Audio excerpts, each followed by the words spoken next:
Another opportunity to sit down and chat with MIAA Commissioner Mike Racy, and it's action-packed time of the year, right? It's a lot going on, but pleasure to have you on with the holidays and postseason and basketball and wrestling starting. It's a busy time for you. It is a busy time, and even able yesterday, Chris, to squeeze in a little bit of the USA men's soccer match, and very excited about that. But yeah, a lot going on in Division II, a lot going on in the MIAA, and we love this time of year, right before the holidays, with the championships and winter sports starting up. So a lot of good stuff. Are you going to be at Power and Light Saturday morning at about 7:30, getting ready for the 9 a.m.? I don't think so. I'll be watching again on TV. So same here. I would love to experience that, but 7:30, it's going to be 30 degrees outside. Yeah, that's not my type of sports entertaining. I'll just watch it inside too. We have a lot to get to today. We'll start with some breaking news that we have, that the MIAA is expanding its relationship with Open Doors. And if you don't know what Open Doors is, it's a name, image, and likeness that we've talked about at length for, I think, the better part of 18 months now. I thought NIL deals were going away. They're not going to. We're seeing that a lot in Division I, but this is an opportunity with Open Doors for the MIAA to grow together and help student athletes all at the same time too. Yeah, this is a big deal in our announcement with Open Doors. We're announcing that we're the first NCAA Division II conference to actually establish a conference-wide marketplace. And Open Doors is the leader in this space of creating a marketplace where student athletes and businesses and corporations that want to get into the promotion and sponsorship business can go and through a marketplace.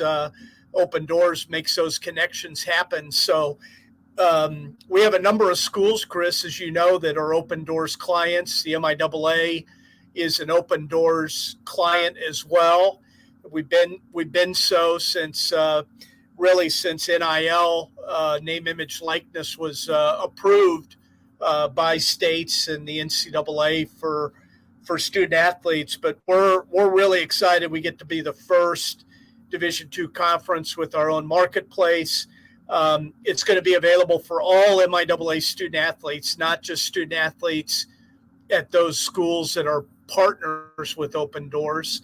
It's open to student athletes in all sports, and it's the opportunity for student athletes to go in, create a profile. It's where businesses and corporations that are in MIAA communities or that want to work with MIAA student athletes can go and look through the student athletes that fit a particular profile. And we're going to see a lot of great things happen in the NIL space for MIAA student athletes as a result of this program. The big news here, Chris, is this is a huge recruiting opportunity for every one of our programs and every one of our coaches to go out and talk to prospective student athletes or transfer student athletes about what the MIAA is doing in NIL and making that available for MIAA student athletes. So I'm really excited. I know our athletic directors and coaches are excited about this, and it's another milestone for the MIAA as we really embrace kind of the new world for college athletics. We've talked about it quite a bit, the differences between Division II NIL deals and Division I NIL deals, and I think there's going to be that difference for most of it for moving forward. Why is this a good opportunity for the MIAA at the Division II level to fully embrace the NIL opportunities? Because they're not going to be the same things we see nationally trending with the Alabamas, the Texas, the Oklahoma, stuff like that, but there's still opportunities for student athletes to market themselves. I mean, marketplace, it's kind of right there in what you guys are doing, but why is this a good thing that for Division II and how you guys are approaching it too? Well, the thing we've really hit home in the MIAA is that, especially talking to businesses and corporations, they need to understand that 95% of our MIAA student athletes, Division II student athletes, are only on some sort of partial scholarship. They're not on a full ride. Very few of them are. Yeah. And these resources that companies and businesses are able to provide to Division II student athletes, they're really not helping buy a new car or money back to take care of a family. It's really resources that are helping these students figure out how to pay for the rest of college. It's helping a lot of these student athletes not have to take out a student loan. It's helping these student athletes' families by not having to finance, what's left over after their partial athletic scholarship. So these are resources in the NIL space in Division II and specifically in the MIAA, Chris, that are going to help pay for education. And, any business or corporation out there should realize, that this is a way that they can directly help and benefit student athletes. And, I hope there are a lot of them listening in our MIAA communities and realize this is a way that they can get involved, help their institutions, help the student athletes that are playing on their teams, and go to Open Doors, go to this marketplace and figure out the student athletes that you want to help and help them through having them promote your business or promote your company, do endorsements, use their social media platforms to talk about your business and make it a win-win for everyone involved. More information about the news is obviously going to come out. We're recording this on Wednesday. This will be up tonight. More information will come out tomorrow morning, I believe around 11 o'clock or so. Correct. From the league office, correct? Correct. We'll have a story on our website and information certainly on the Open Doors platform that will direct you how to get to the MIAA marketplace. Plenty more from that still to come in the coming months and years. It's always going to be kind of a hot button topic, but let's switch to another hot button topic with Division II football playoffs, shall we? This one's not going to go away for a little while. I think especially after what we kind of saw the last couple of weeks. We talked before the postseason began. We saw what Pittsburgh State and Northwest did in the opening round of their games. Then they go up and face a really good Grand Valley State and Ferris State teams. And I saw Ferris State's coach talk about it too, that some of the very best games are being played in the regional playoffs, not when you get down to the quarterfinals or semifinals. And Coach Wright talked about a couple weeks ago too, before their Grand Valley game, that these games probably shouldn't be happening at this point, but it is what it is. But overall thoughts on how the teams played in the postseason first, then we can dive into more of how this all shook out too. Well, it was a rough weekend for me. Sunday morning to wake up and realize that but for Emporia State coming up in a bowl game, our MIAA football season's over, and it ends again in Michigan. Seems like we've seen that script the last couple of years for our MIAA programs. But on last Saturday, Chris, we had four great programs, four historic programs, four programs that have won Division II national championships, four of the top 7 teams in the country playing in the second round. They were 2 great games. I thought Northwest and Pittsburgh State, they both traveled well to Michigan. They both went on the road in tough environments. They both represented the MIAA in 2 close games, close losses, a play or two here or there in either game, and it's a different result. But we'll get to work this off season and figure out, as we talked about, Chris, things that we can try to advocate for change within the NCAA system, and then things that are even more in our control. What do we need to do different to make sure that we're best positioning our MIAA football programs that we believe are some of the best in the country, to have every year multiple teams in the playoffs, and the right for those teams to have earned the opportunity to host games in their communities. So we've got to really peel back what we're doing and see if there are ways to improve it, and I'm confident we will. You know, the one thing I want to mention, Chris, that I'm most disappointed about for our fans was that they had to pay to watch these NCAA playoff games on Saturday. These were the only two Division II playoff games that fans had to pay for. The only option for either game was to pay a $20 monthly subscription to Flow Sports.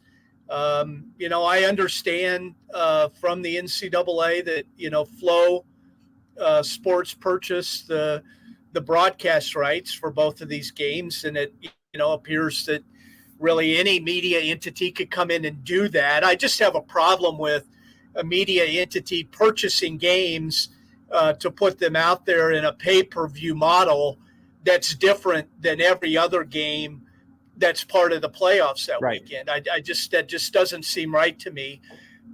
You know, we were told when we negotiated the new contract for our MIAA network with Blue Frame, and it's now Huddle, you know, that we had to write into that contract that any of the games that our teams are involved in the NCAA postseason, that they had to be offered for free, and that's in our contract. And so I'm just really disappointed that that's where we're at. You know, someone will say, well, you know, Commissioner, you're being hypocritical. You know, you charge fees for people to watch games during the regular season. And yes, we do.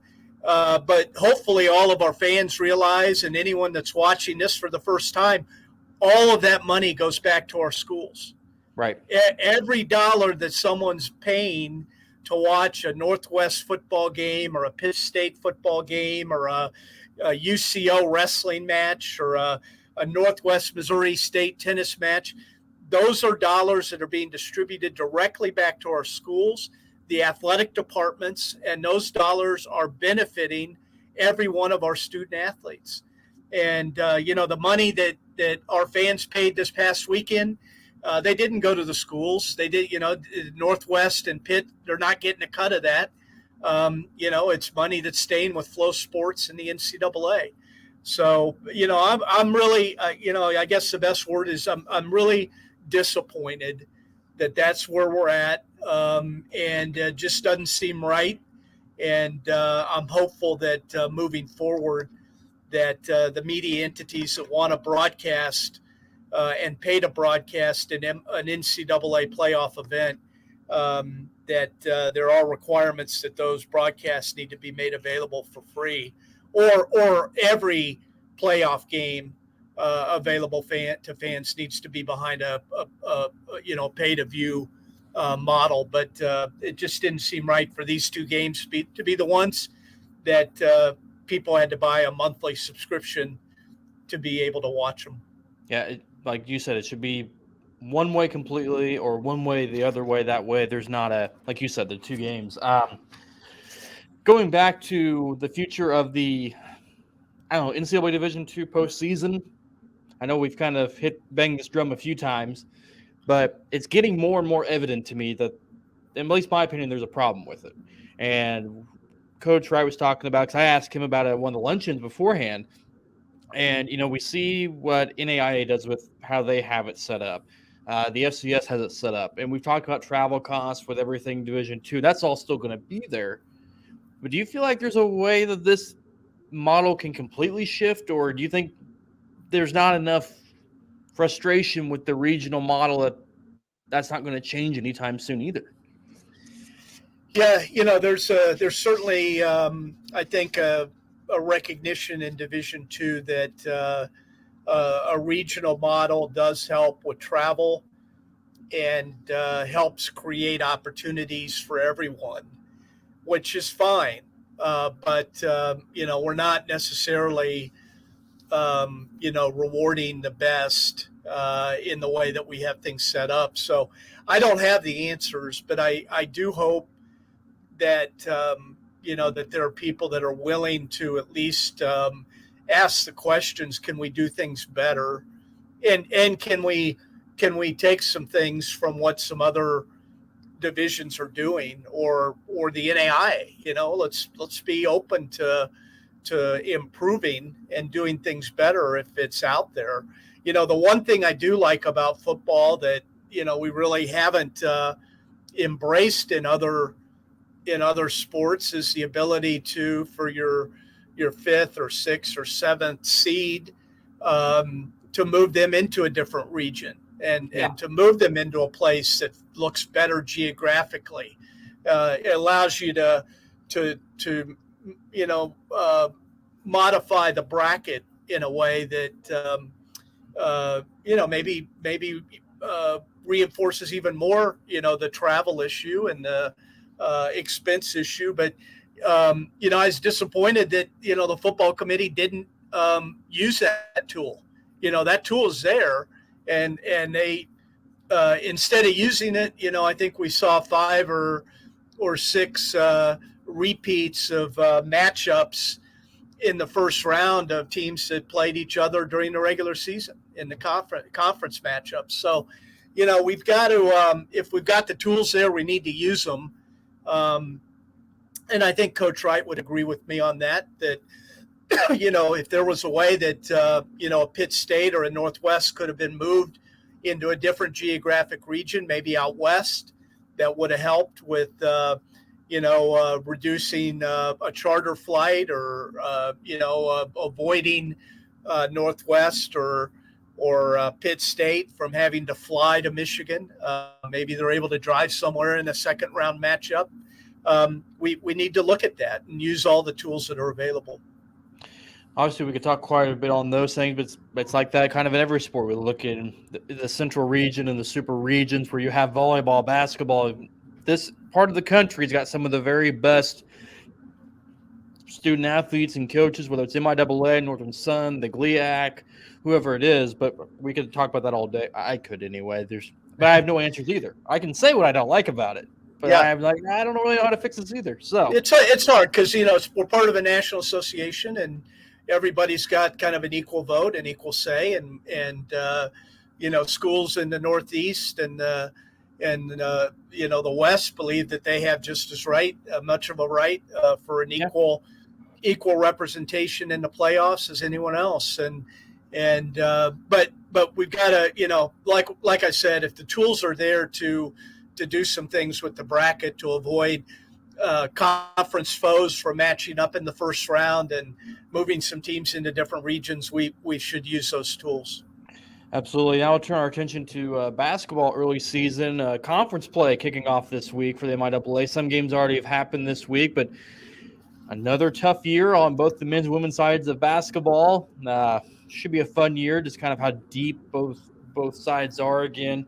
But also at the same time, you look at the non-conference schedules and, some of the Division I games that these teams play too. Just a lot of excitement around, I think, a lot of programs heading into this new season too.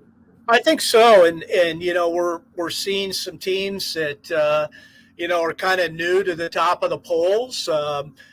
Missouri Southern and women's basketball, Mm-hmm. They had a great run last year and, they're off to a hot start. Central Oklahoma, same way on the men's side. But I feel like we're off to a strong start. And I took a look at some of the tools that are out there that evaluate strength of conference and strength of programs. And I looked at the MIAA ratings again this morning. Women's basketball, it has the MIAA rated at this point as the third strongest conference with an overall record of 52-23. And MIAA has 4 of our schools in its top 15. Missouri Southern at 4, Central Missouri at 5, Nebraska Kearney in at 12, and Missouri Western at 13. And on the men's side, the MIAA ratings has the MIAA rated as the strongest conference in Division II, with a combined non-conference record of 53-23. And we've got 3 schools from the MIAA in the MASI ratings, top 10, Northwest at number 1, Central Oklahoma at number 4, and Emporia State at number 6. So, I think that that does, as we enter into our conference play, Chris, here before the Christmas break, I think we do have schools. I'm confident that we'll be in the hunt for a regional championship and the right to go to an Elite Eight and hopefully make a run at a national title. And it should be another exciting year of basketball. You mentioned the Division II versus Division I matchups, and I went to a couple of them, and we had Newman played a strong half in men's basketball against Wichita State. Pittsburgh State, did the same thing with KU. Made Coach Self a little nervous, welcoming Coach Boshi back to Allen Fieldhouse. But we had 2 programs, and it happens every year. Division IIs beating Division I. We've got a couple in the MIAA this year on both the men's and women's side. Earlier in the year, Pitt State beat UMKC women, and Division II knocking off a D1, and then more recently the Lincoln men beat the Roos on their home court with Lincoln victory over UMKC. So we've seen it. You hear the stories going back to I think Chaminade and their win over Virginia and Ralph Sampson back in the 80s, and more recently Lemoyne over Syracuse, and just a couple of years ago Fort Hays State beat Kansas State men's basketball, I think in 2019. But it says a lot about the strength of the conference when we've got Lincoln and Pitt State not just competitive in Division I games, but actually getting the victory. I'll get you out of here on this note. MIAA governance meetings here coming up, and time's really flying because I look at these dates and I'm like, great, it's 2 weeks before Christmas at this point. But December 12th and 13th, I've done no shop. Oh, I've done a little bit of shopping. But I'm not ready for the holidays at this point. But MIAA governance meetings coming up in about 2 weeks, the 12th and 13th. What goes into those? There's a lot of planning, a lot of preparation. Our ADs, our faculty athletic reps, our senior women administrators, they will all be in Kansas City for meetings on December 12th and 13th. They meet twice a year in person. As you can imagine, they meet quite often virtually, but we bring them together twice a year in person. The bulk of our meetings will be down at the Kauffman Foundation Conference Center near the plaza. It's a great meeting place. And Chris, we'll use these meetings to really talk current issues and then also some planning related topics. We'll talk about neutral site championships and how volleyball went in St. Joe, the preparations we're making for softball at a neutral site in Topeka this spring. Other championships we may want to move to a neutral format like women's soccer. So there'll be good discussions there. We'll evaluate instant replay and how that went in football. We'll obviously spend some time talking about the football playoffs and the selection process, and that may take quite a bit of our meeting. We'll talk about our MIAA transfer rules, Chris, and just a continued evaluation of where we're at with that. We'll spend some time talking about our transgender policies that we have in place for competition in our conference championships and how those align with NCAA rules. And then we'll get a report, Chris, from our Constitution Task Force, and that group will give a report to the AD's group first, and then it'll be with the presidents for a decision in January. So a lot of activity, a lot of important issues, and I'm just happy we're back to meeting in person again, getting everyone around a table, and reminding people what brings us together as a conference.